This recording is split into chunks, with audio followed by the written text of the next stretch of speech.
welcome to lesson 1 in power system analysis. In this lesson we will basically introduce what power system is, and we will talk a little about what we are going to do in this course.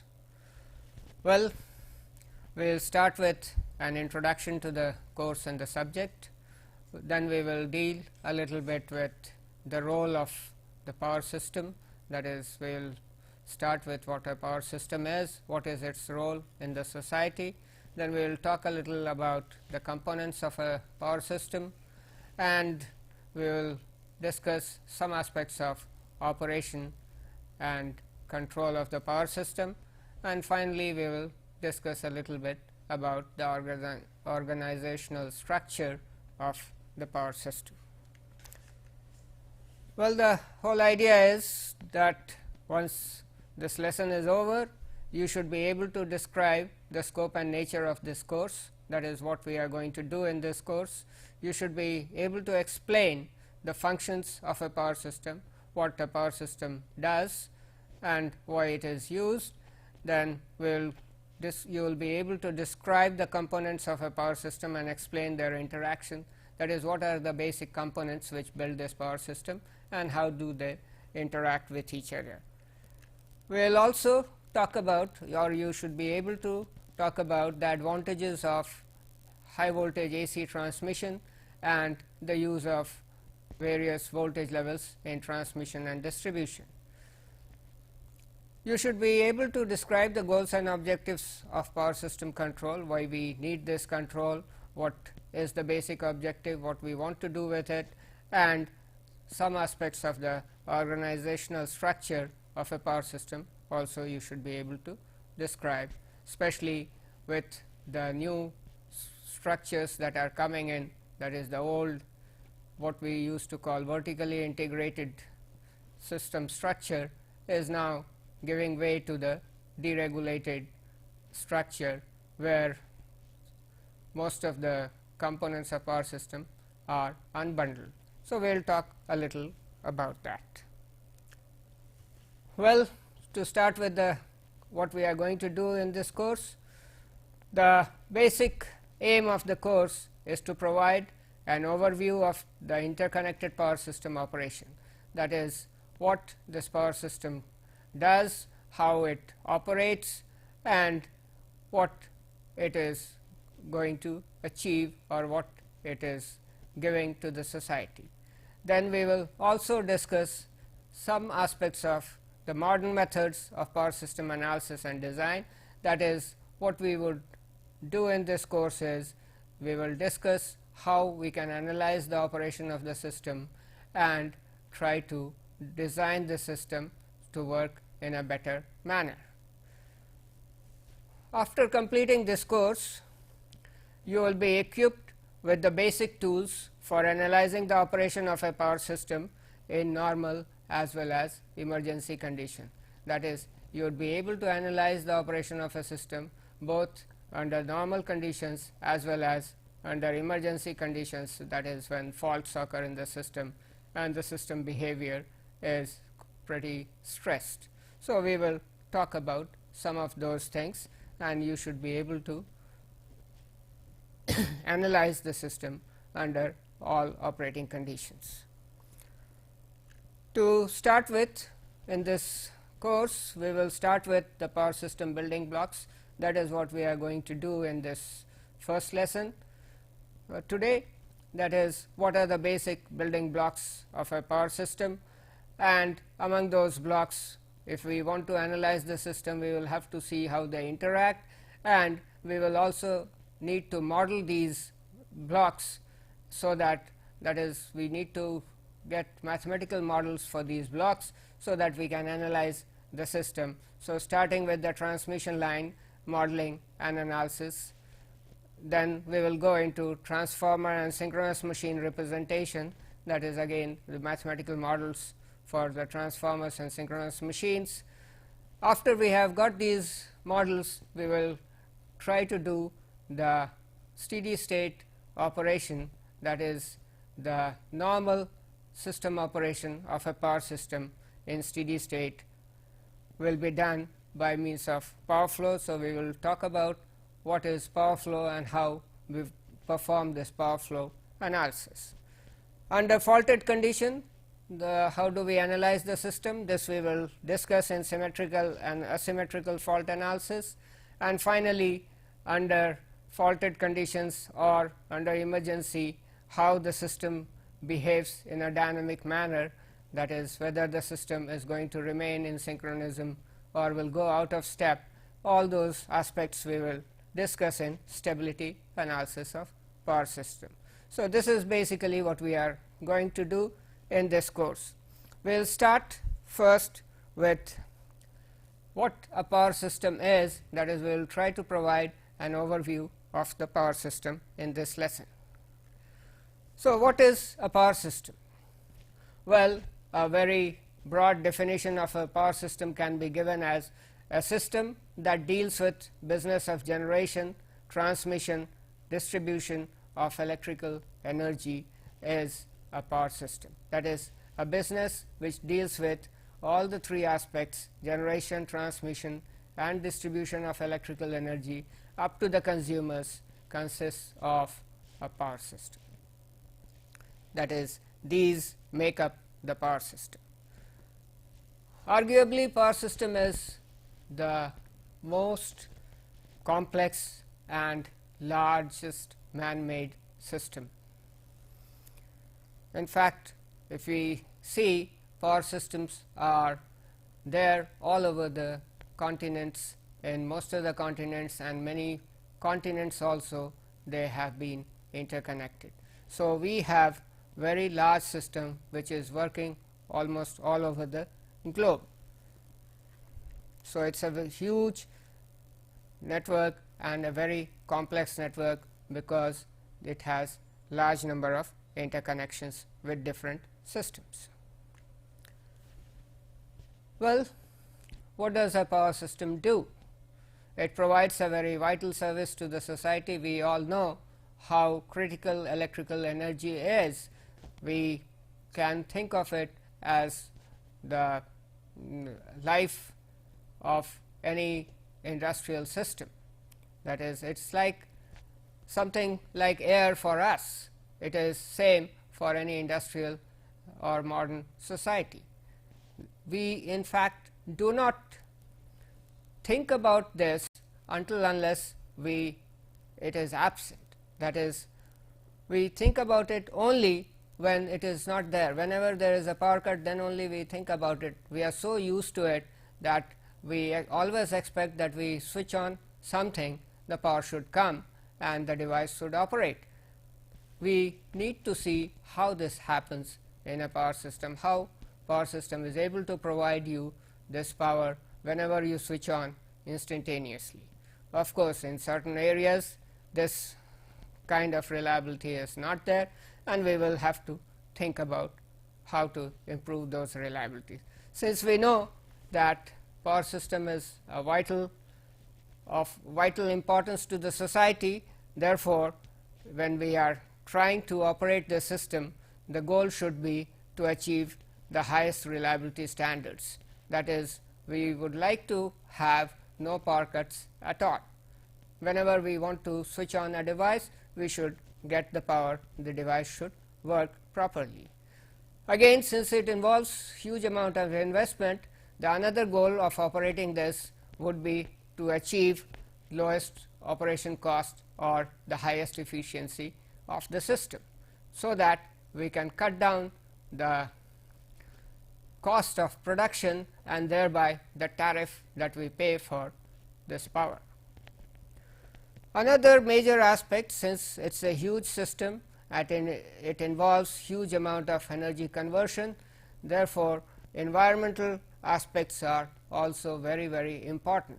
We have to think in terms of global warming, in terms of deforestation. All these aspects have to be looked into when we are building newer generating plants or putting new transmission lines. All these things need to be taken care of, so that we develop a system which is not only reliable, most economical, and also environment friendly as well. Well, what a power system consists of, starting with the source of fuel. It can be different kinds of fuel that we have. It can be either the potential energy of water, or it can be the chemical energy stored in coal or oil. It can be the solar energy. It can be various kinds of sources of energy that we have. So, first we have source of fuel. This is sent to an energy conversion device, from where it gets converted into electrical energy.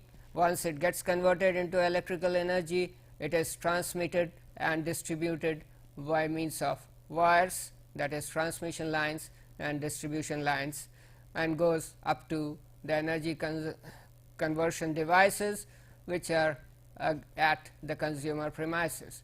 You want to switch on a bulb to get light.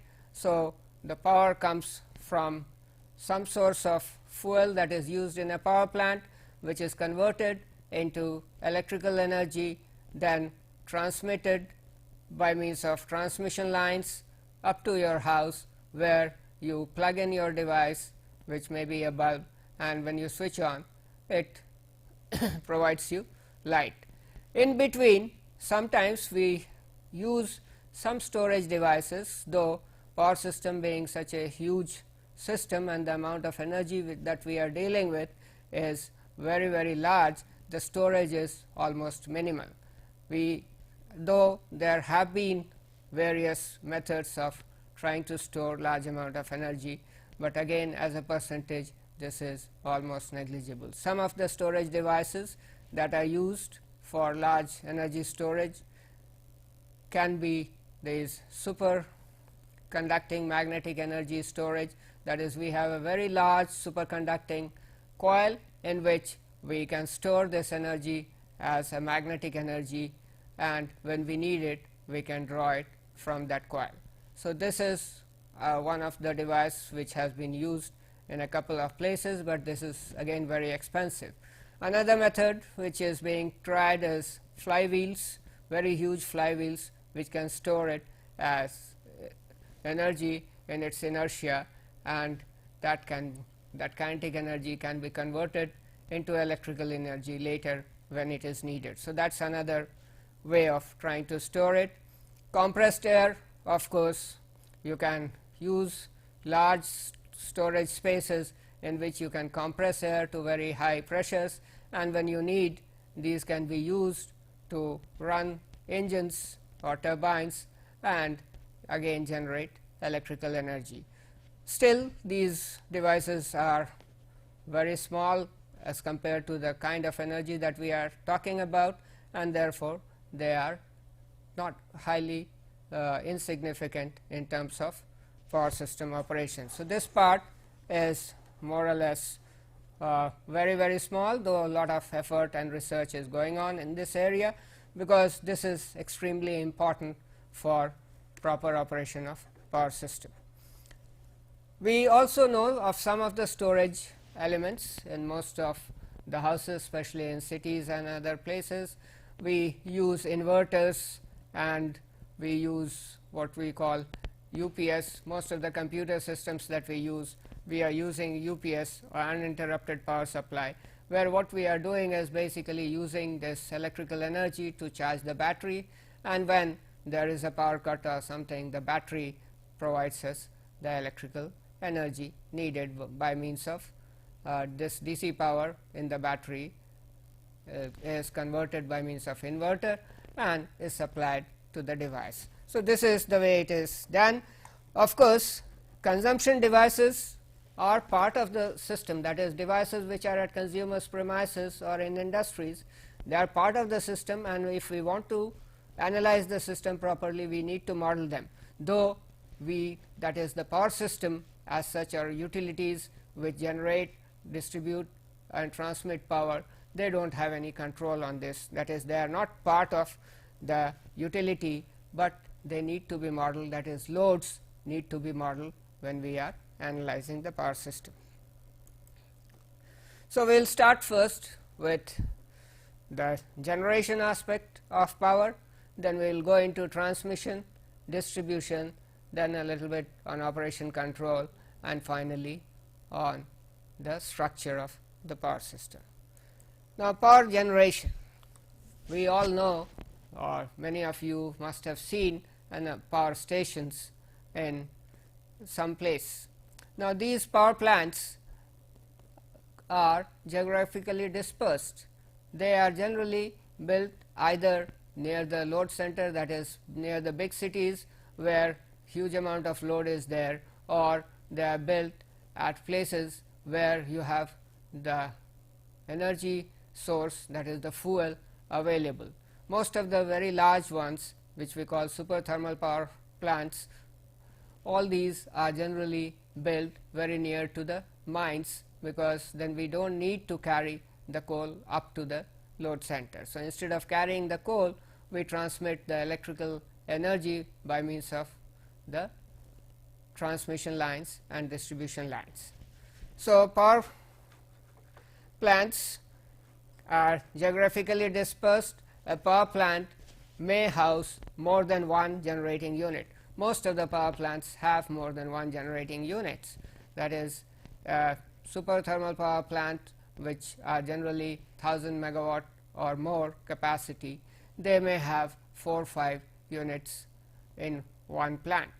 So, there are different number of units in different plants.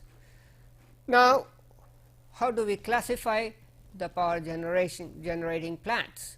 Well, most of the time we classify them based on the energy source which is used for as a fuel.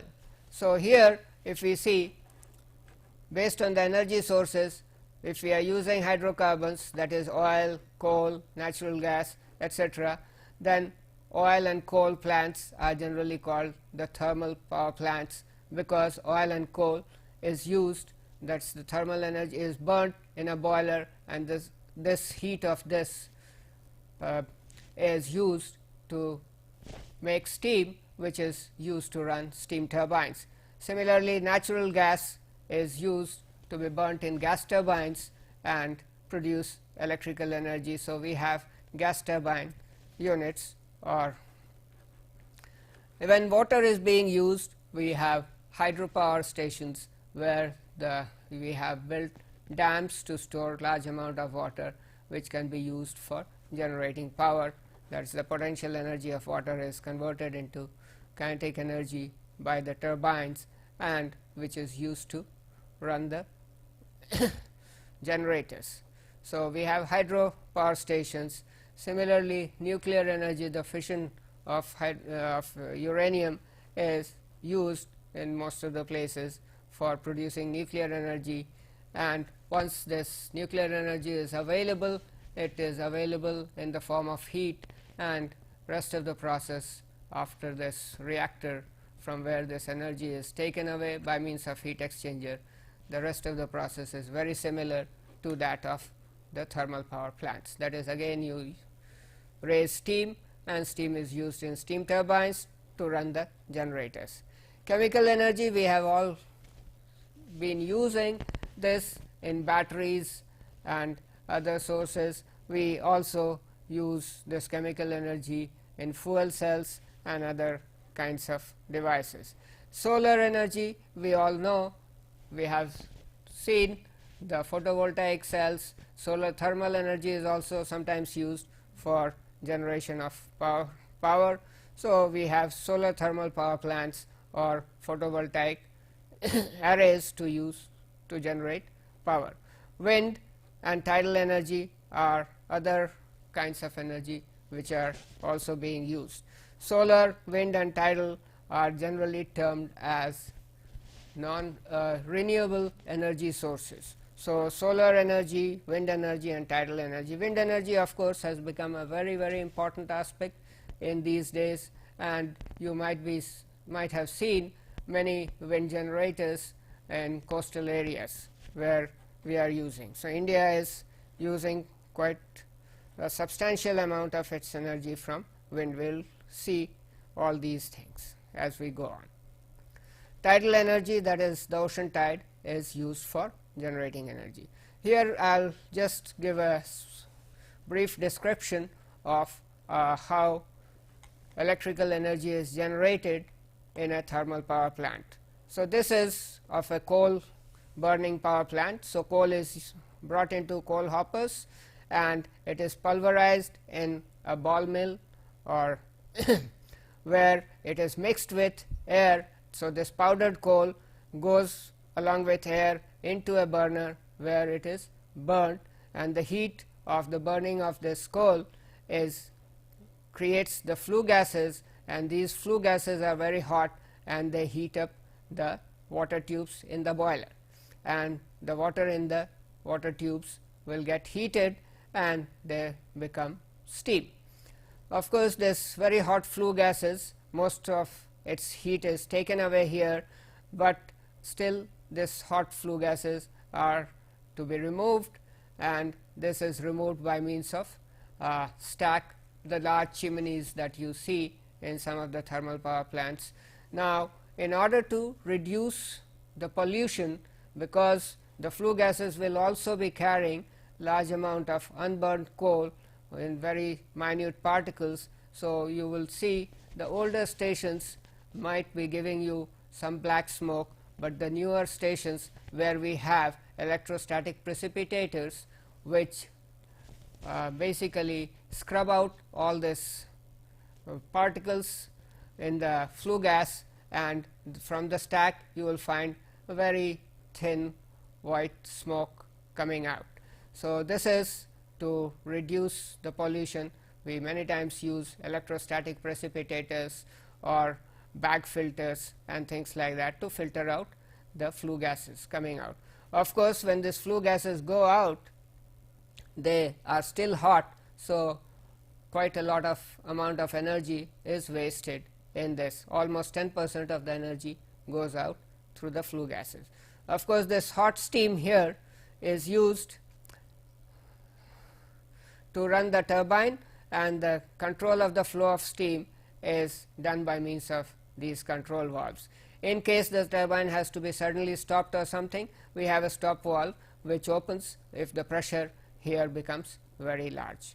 So, beyond a certain pressure, stop valve can be used to release the steam out and to bring the pressure in the system up to tolerable levels. So, in the turbine, this steam goes in high pressure, high temperature steam, which rotates this turbine. The shaft of this turbine is connected to the shaft of a generator. So, which is a synchronous generator, a 3-phase synchronous generator mostly. The generation voltage normally is in the range of 11 kV to 30 kV. This 3-phase voltage by means of circuit breakers and this step up transformer is stepped up to the transmission voltage level, which is 132 kV to 400 kV line to line voltages. So, this is how it goes. The water which comes out from the turbine is sent to a condenser where it is cooled, and this condensates, and then through a feed water pump it is again recirculated in this water tubes of the boiler, and this is a closed cycle, because here we need to use very pure water, otherwise the tubes which are being used will get clogged with the residues which will get stuck to this. So, this is now when we want to condense this steam which is coming out from the turbine, we do it by means of providing a circulating water in the tubes of the condenser, which takes away the heat, and this circulating water is again reused by cooling it in a cooling tower. Basically, in cooling tower what we do is we evaporate the hot water, and in the process of evaporation it gives up its energy and it cools down. So, this is a process of thermal power generation. Here if we see, initially the chemical energy in a coal is in the burner is converts it to thermal energy, then thermal energy is converted to mechanical energy in the boilers, and that is the steam at high temperature and pressure. The mechanical energy of the steam is converted by turbines into kinetic energy. The kinetic energy of the rotation is converted into electrical energy in the rotating machines, which is mostly a 3-phase synchronous machine, and overall conversion efficiency of the thermal power plant is about 40% only. If we see here, 10% goes out here and almost 50% goes out here. So, what we get out here is only around 40%. Okay. Now, if we look at India, the total generating capacity available till 2005 was around 1,23,668 megawatt. So, installed capacity was of that order, out of which 81,000 or nearly 82,000 was built up of thermal power plants, around 3,310 nuclear power plants, and around 32,135 in the hydro plants. Renewable energy sources provide about 6,158, that is, renewable energy sources are providing more capacity than the nuclear power plants. So, most of it is built up in terms of in terms of wind power. So, we have large amount of wind power plants in the system. Though the capacity, total capacity may be this much, the amount of power that we can supply at any time is not certainly this much, because many plants are very old plants, they cannot work at their full capacity. Also, some plants have to be taken out for maintenance and other purposes.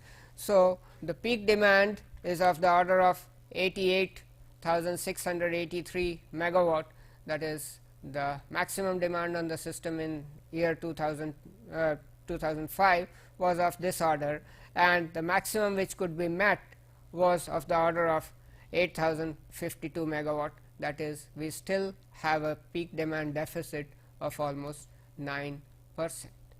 So, we need to install more generating capacity so that we can provide power to all people when it is needed. Next part, we will talk about power transmission.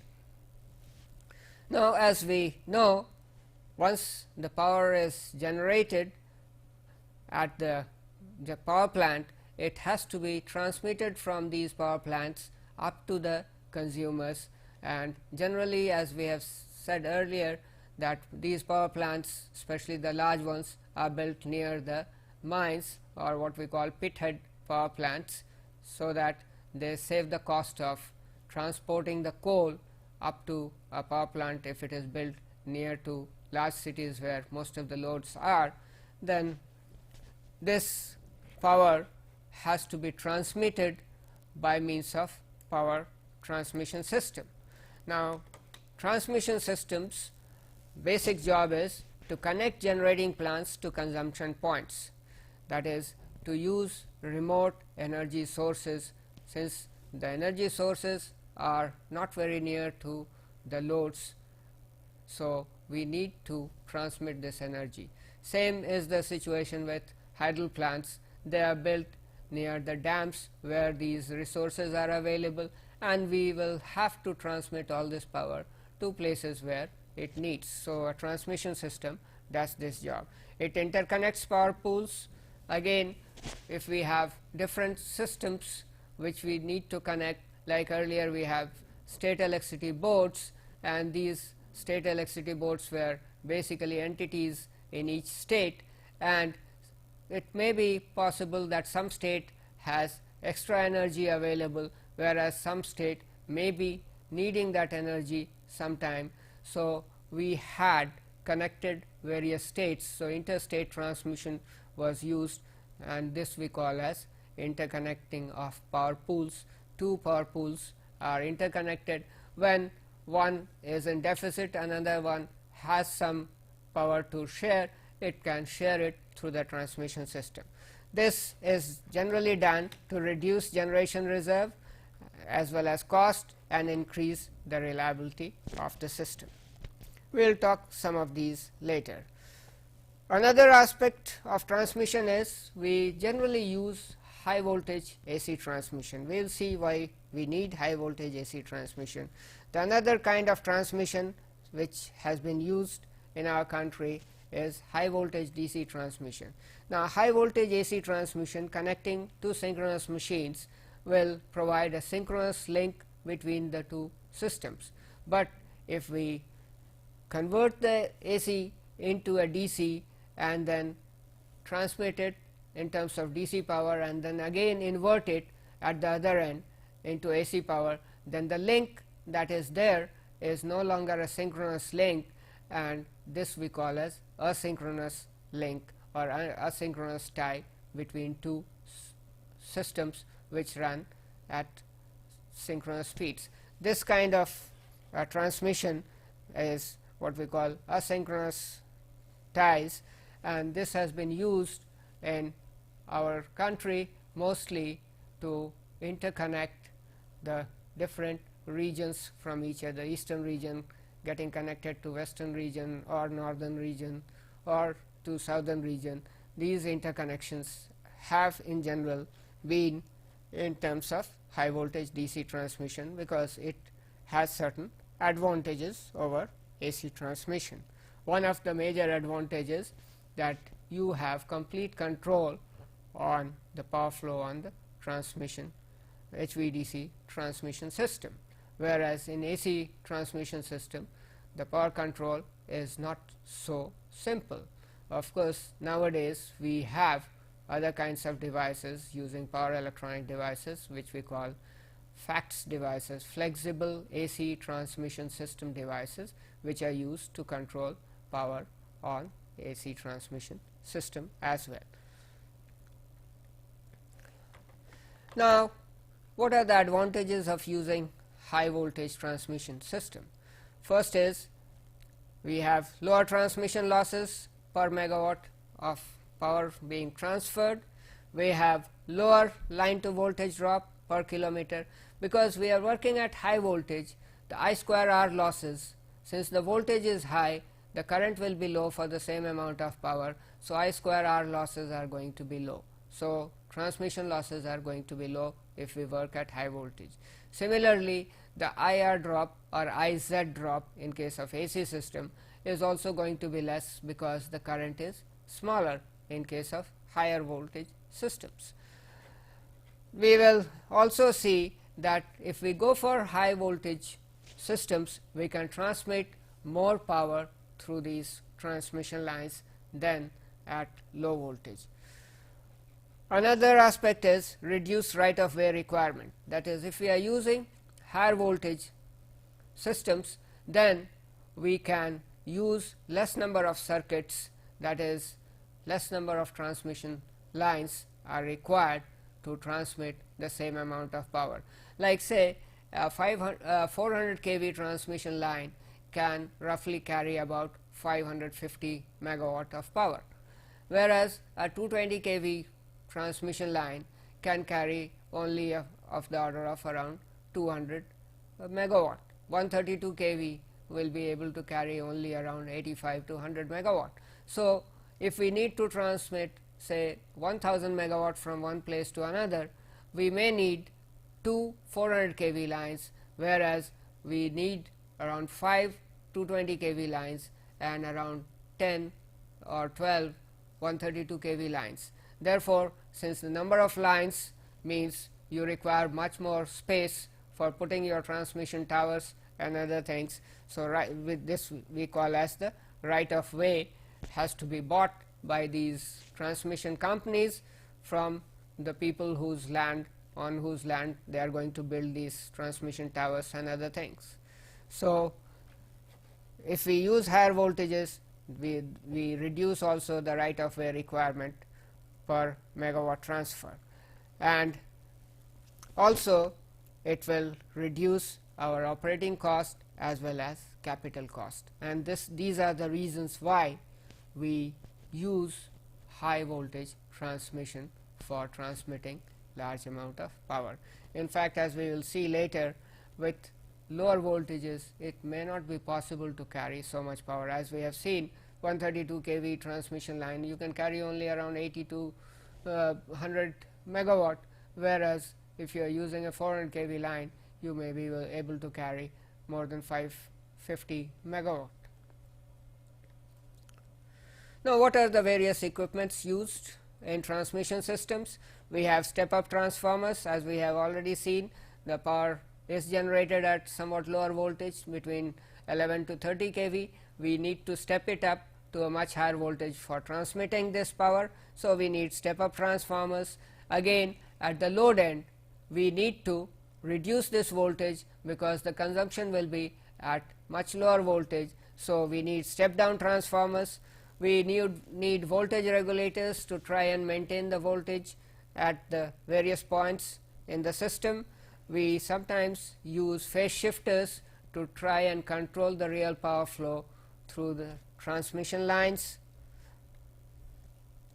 The other equipment that we use are of course lines and cables to carry the power, circuit breakers and isolators. Circuit breakers are used to disconnect the line in case of a fault or some other reasons. Isolators are also same kind of switches. The main difference between circuit breakers and isolators are that circuit breakers can break a circuit in which current is flowing, whereas isolators are used only to isolate circuit when it is not carrying any current. We have other devices like shunt and series reactors and capacitors. These are basically the reactive power consuming devices, reactors, whereas capacitors generate reactive power. So, in order to maintain the voltage profile in the system, we put these capacitors and reactors at various places in the system. Lightning arrestor is one device which is used in substations. As soon as the line enters the substation, the first device it encounters is a lightning arrestor. These devices, the basic idea is if a lightning strikes a transmission line, a surge voltage, which is a very high voltage and current surges, propagate on the transmission line, and these need to be grounded or isolated and not allowed to go up to the equipment where it can damage the insulation of the equipment. So, we use these lightning arrestors to ground these surges. Then we have protective relays which disconnect transmission system when there is a fault in any part of the system. So, they identify which part of the system is faulted and then isolate the fault as quickly as possible. These devices work very fast, of the order of milliseconds, that is in less than 20 to 50 milliseconds they are able to isolate the transmission systems. Fax devices, just now I told you, using power electronic devices, we have different kinds of fax devices which can control power flow on the transmission system and maintain the voltage at various points in the system. Some of the devices which we use are SVC, the static voltage static var compensator or static var controller systems, STATCOM, static compensator systems, TCSC, that is thyristor controlled series capacitors, UPFC, unified power flow controllers, etc. For HVDC transmission system, we need converters and inverters at the two sides. In fact, these are used, they use basically the gate firing devices, that is controlled rectifier and inverter devices. The standard transmission voltages in India are basically 132, 220 and 400 kV. Now 765 kV transmission is also being built in India, and we are going to have a number of 765 kV transmission system to carry large amount of power that we need to transmit. HVDC transmission, the normal voltage that we are using are of the order of 500 kV, though 600 kV is also being thought of in certain HVDC transmission systems. Somewhere where we have a small transmission line, we have worked it at somewhat lower voltages also. That is, when we connect two systems which are very near to each other, the transmission line is very small, we call these systems as back to back HVDC systems, and here we have worked at lower voltages as well. Next is power distribution systems. Once we have transmitted the power near the load center, now it is the distribution system which distributes it to individual consumers. Now, the distribution system receives electrical energy from high voltage and medium voltage levels from the transmission system and sub-transmission systems. In fact, below the transmission system we also have what we call a sub-transmission system, but generally all this is clubbed into one part which we call the transmission system. Then it supplies this energy to the consumers at medium level and low voltage levels. So, medium voltage levels and low voltage levels, that is around 33 kV, 66 kV, maybe 11 kV, or lower voltages of the order of 3.3 kV or 400 volt, 415 volt or so on.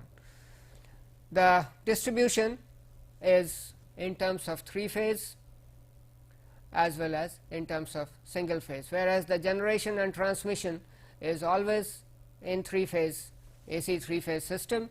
The distribution, especially for small consumers like your residential buildings, is generally a single phase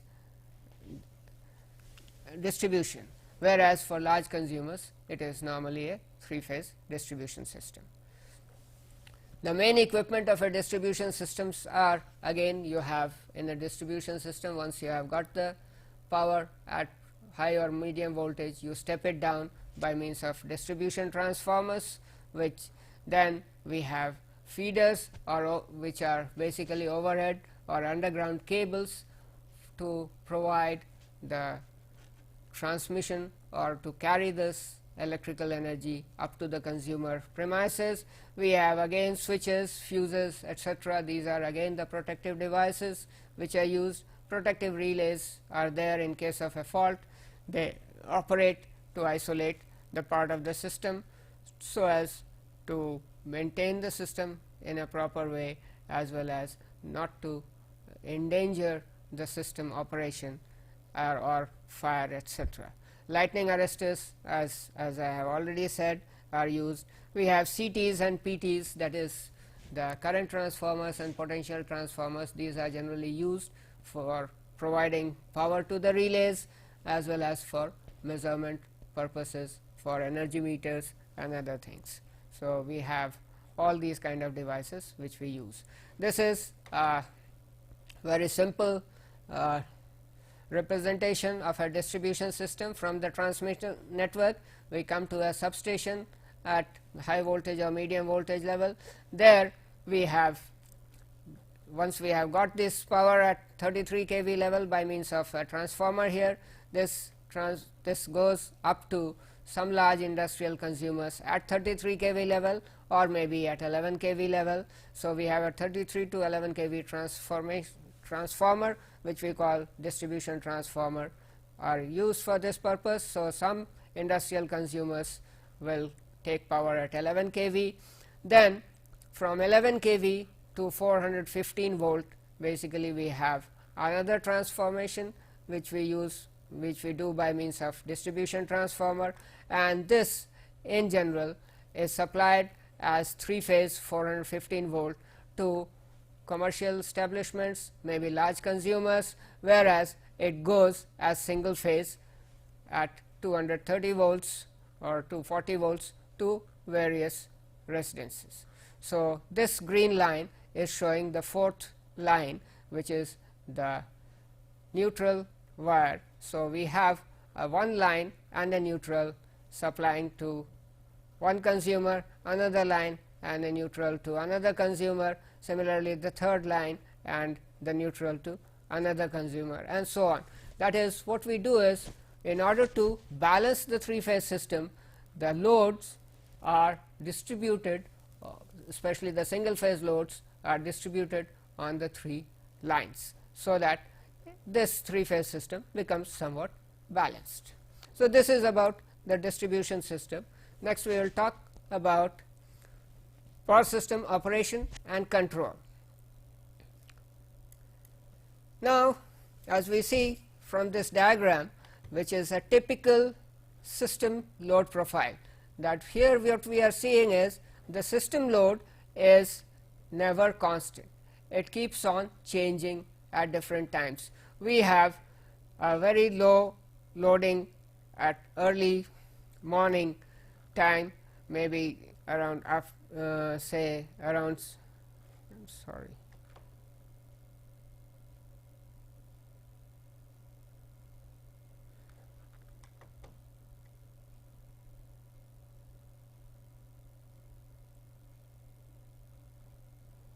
okay, this is showing, yeah. So, late in the night we have very low loading. I am sorry, this should not be 10, this should be 2, 4, 6, 8, 10, 12 and so on. Anyway, this is, so here at late in the night we have very low loads, and then as the morning goes up, our working starts, then the load goes up, and we will see that during the evening time we have a very large load. This generally happens mostly with the residential loading. This is what you are seeing as a residential load, that this loading becomes much larger during the evening when people have switched on their TVs, they are doing their cooking and all that. So, all lights are on and so on. Whereas, if you see industrial load, it will be very high during the daytime. So, industrial loads are high during the daytime. Commercial loads again are high starting around 10 o'clock. This will go up, and late in the night they go down. So, around the evening they have a high peak maybe, but mostly these loads will be high during the day period. So, if we see, we are finding that the load is changing all the time. Now, whenever we switch on our supply, we get the power. Now, this load, that is, when we switch on, the load has increased. If we switch off, the load has decreased, and we get this power as soon as we switch on. How does this power system work? How does this provide this power immediately to us? Well, if you can see in a power system, what happens is you have the turbine and the generator set. These are rotating at high speed. So, the inertia of this rotating mass stores large amount of kinetic energy. So, when you switch on a supply, immediately this power comes by getting extracted from this kinetic energy of the rotating mass, and what happens because of this extraction is that the speed of rotation will slow down, that is, the rotating mass will experience some retardation.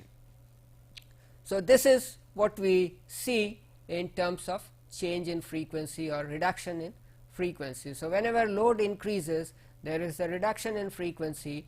Whenever the load decreases, there is a increase in frequency, and the job of power system operation and control is to try to maintain this frequency as much constant as possible, which is done by means of various types of control devices. So, one of the key operational goals, as we said, is power balance, because when you generation must balance with the demand. That is, when I switch on, the generation must go up, but how does a generator see that you have switched on your device? It does not know. So, this kind of indication comes to it by means of a drop in frequency. So, when an operator sees that the frequency is dropping, what he does is he increases the input of the steam to the turbine. And because this input has increased, now the generation has increased, and when the two get balanced, the speed will remain constant, that is, the frequency will be maintained. So, total generation at all time t must be equal to total demand at time t plus the total losses at the time t. Of course, when the power is transmitted through a transmission line and distributed to you, there are losses in the transmission and distribution system. So, the total generation must be able to balance this total demand plus losses, then only the frequency of the system, that is the speed of the generators, will remain constant. So, this is done by means of power system control. Of course, instead of each operator trying to maintain the frequency which was done earlier, manual control, now we have automatic devices to do this. Next part is system security. Now, equipment may go out, there may be faults in the system, and therefore, what we have to see is that even under conditions of fault, the system that we are running should be able to provide power to all the consumers without any drop in the quality, that is frequency and voltage of the supply. And in order to see that this happens, we have to see that all equipment are running within their limits, that is, they are working under normal conditions without violating any limits. So, it is we have to see that all equipment are within limits, as well as we have, whenever an outage takes place, then also the limits are not violated. Another aspect is the quality of power. We talked, as we have talked earlier, is in terms of frequency, that is, frequency is a very important parameter. In India, we are trying to maintain the frequency within a range of 49 hertz to 50.5 hertz. Another aspect for quality is the voltage, and we generally try to maintain the voltage up to that is within the range of 0.95 per unit to 1.05 per unit. So, this is what is the goal of the operation and control of power system. Of course, this is achieved by means of what we call a hierarchical control system, where the larger controls and the with slow acting controls are done by means of centralized controls, whereas the fast acting controls like protection and other systems, they are done by means of decentralized control, that is local controls. Centralized control, some of the examples are SCADA systems, EMS systems, decentralized controls, as I said, protection systems, some controls like your speed governing system for turbines, for generators, all these are also decentralized control. Typical control hierarchy is device, then we have remote terminal units, master stations, utility control centers, regional control centers, and national control centers. So, from the device, the information goes up to the national control center. They are concentrated at these levels, and then they are sent further up. Of course, the centralized controls, we generally use frequency control, interchange control, generation dispatch, security assessment, unit commitment, all these are generally done on for centralized control purposes, whereas decentralized control, as we said, speed governing system, protection system, voltage control system, automatic voltage regulators, or the excitation control of each generator, these are decentralized control options. Now, power system operation and its organization. Earlier power systems that we have, which we call the traditional power system, was what we termed as vertically integrated system, where both the generation, transmission, distribution, all these parts are controlled by a single entity, whereas the new structure that is emerging, which we call the restructured or deregulated power system structure, these entities are unbundled, that is, they are made into separate entities which are controlled separately, managed separately. So, this is a change which is occurring in the power system structure.